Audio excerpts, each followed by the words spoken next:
So the history of Belarus dates all the way back to the Kievan Rus, which is the starting point of Russia, Belarus and Ukraine, which we've covered in previous videos as well, so definitely go and check those ones out. So fast forward to the Polish-Lithuanian Commonwealth. So you can see on the map here, the whole region here, which is controlled by Poland and Lithuania. So what would later become Ukraine end up being controlled largely by the Poles.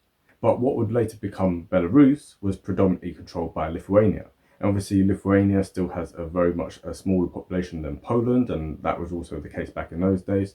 So as a result, the influence that the Lithuanians had on the Belarusians was much less than what the Polish effect was on the Ukrainians.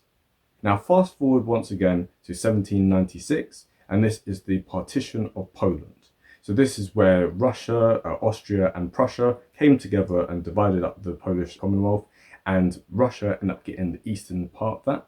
So with the eastern part of this, which Russia had annexed, they turned this into the Belarusian governorate. So this was from 1796 to 1802. So as you can see, obviously it didn't last for that long. And this is because Russia ended up splitting the governorate again in two.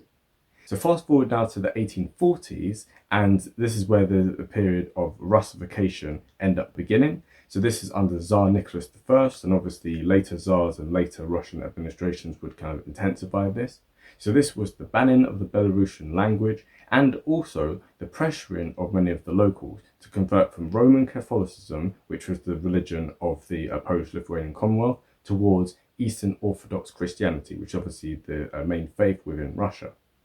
So apart from one minor revolt which took place in 1864, Belarusian national identity was largely suppressed, but also largely dormant. And it wasn't until 1918 where you ended up obviously having the aftermath of World War I. And this is where, in that brief period during the Russian Civil War, as we covered in that video, definitely go and check that out, Belarus, for a brief amount of time, had an independent state, and this was the Belarusian People's Republic. Now, this state here was very short-lived. It only lasted for 1 year, and it was also a German puppet state, so it's obviously the German Empire basically had control over it. But in 1919, the Soviets end up retaking this and basically having this within the Russian fold. So under the Soviets, you saw again a return of this Russification, although it should be noted that Belarus during this time ended up becoming a Soviet Socialist Republic. And also we should say that World War II was really devastating for Belarus, and it actually affected Belarus more than any other country on earth. So 25.3% of its population was killed off in that war, and actually it took until 1971 before the population ended up recovering to what it had been before the war. So you can see on this demographic chart here, even to this day, you can see the effect that World War II had on the Belarusian people. So fast forward now, and you have the dissolution of the USSR, and actually you had 3 UN member states. So this was the Soviet Union, Ukraine and Belarus. Yes, Belarus and Ukraine were UN member states, even though they were still part of the Soviet Union. And this is because of the little trick that Stalin did right at the beginning of it, where he wanted the Soviet Union to have extra votes, long story.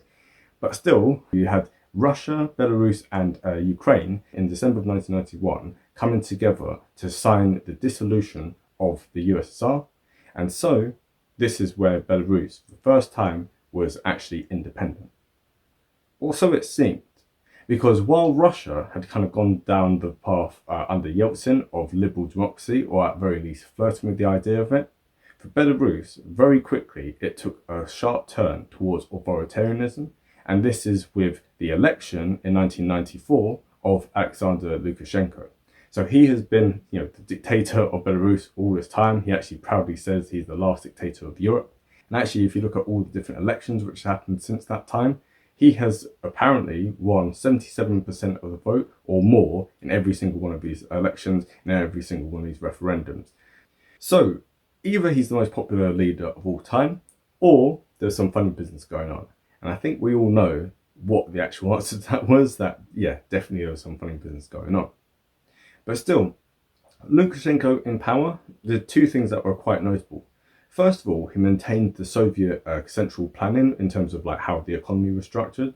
So the Belarusian state was still very active within the lives of the Belarusian people. But also, he continued the policy of Russification, even though Belarus on paper was independent.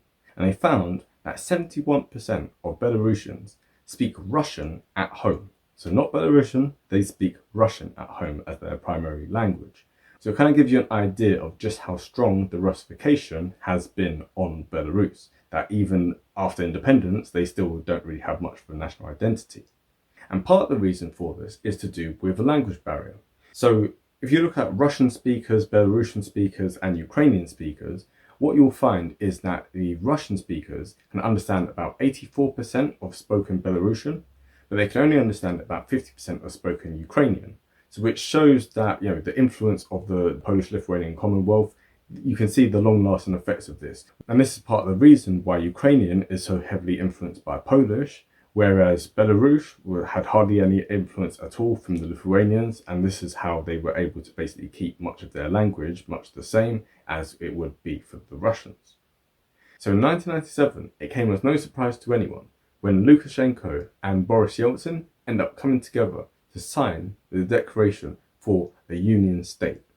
So what this would have seen is that the two nations of Russia and Belarus would have merged together to become one confederation in which both parties had an equal say. So the reason why Lukashenko ended up signing this deal, because you think, why would he sign away his own nation's independence? It's because he had the mad dream of basically succeeding Yeltsin after Yeltsin resigned, and so therefore he would no longer just be the leader of Belarus, but in time would end up being the leader of Russia and Belarus. And so you would start to see the beginnings of a reformation of the Soviet Union. So that was the end goal.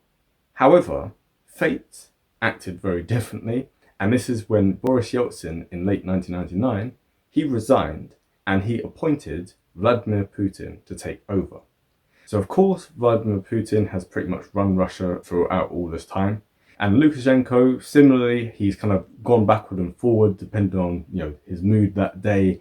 Sometimes he's been closer to Russia and wanted there to be more integration. Some days he's been like, no, we want to stay independent and we want to be closer to the EU. So he's kind of chopped and changed quite a bit depending on how he feels about the situation. But what is not up for debate is that there's still a great deal of closeness between Russia and also Belarus and vice versa. So the question we're going to ask in this video here is, what would have happened if Lukashenko would have basically succeeded Boris Yeltsin instead of Vladimir Putin? So that's what we're going to dive into now.